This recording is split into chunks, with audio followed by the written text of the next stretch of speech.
The most important point in selling is that the person asking the questions is the person in control. I hate to tell you this, but the client often feels that the salesperson is a liar. In you come, whatever your name is, salesman, liar, to talk to Honest Abe, the client. We know he lies to us.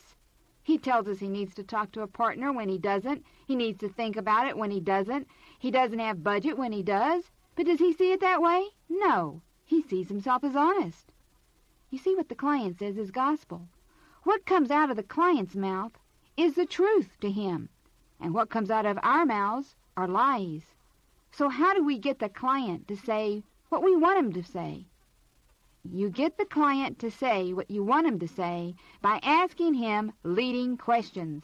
Questions do three things. They find the hot button, so you know how to direct your presentation to raise the client's desire. Questions eliminate objections before the client can bring them up. And questions get the client to say he wants what you have before you tell him what you have. Imagine going in to see a client.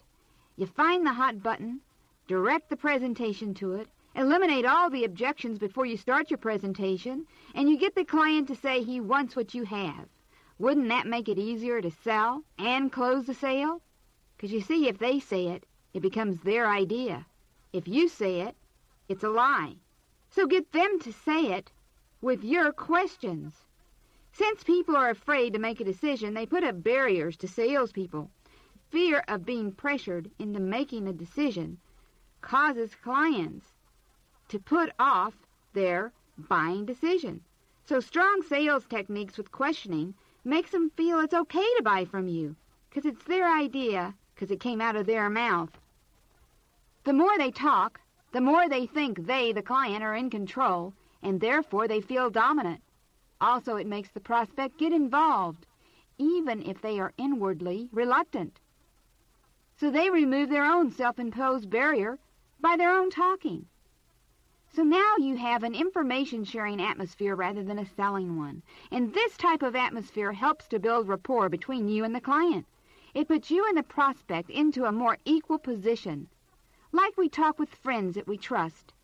It keeps a salesperson who has a tendency to talk too much from dominating the conversation. You see, if the salesperson dominates the conversation, the client will only build a bigger barrier between them and the salesperson, which would make it impossible to close later. Another benefit of questioning is that it gives you time to think about your strategy as the prospect is talking. And the nice thing about asking questions is that you are getting the other person to talk about his business, about what's important to them, and people love to talk about themselves. This two-way conversation reduces pressure on the salesperson to give a performance that may not fit the client's wants and needs. Nail-downs or questions that demand a yes get the client into a more agreeable frame of mind. Remember, the more he agrees to your questions at the beginning, the more committed he will feel to stay consistent with his positive answers to you at the close of the sale. Questions also ensure that the client is listening to you. If you're just rambling on and on about how great your radio station is, and the prospect is not listening, believe me, they know how to look interested and look like they're listening while they stare at you, but their mind could be planning dinner that night, thinking about weekend plans, or just wandering off into space.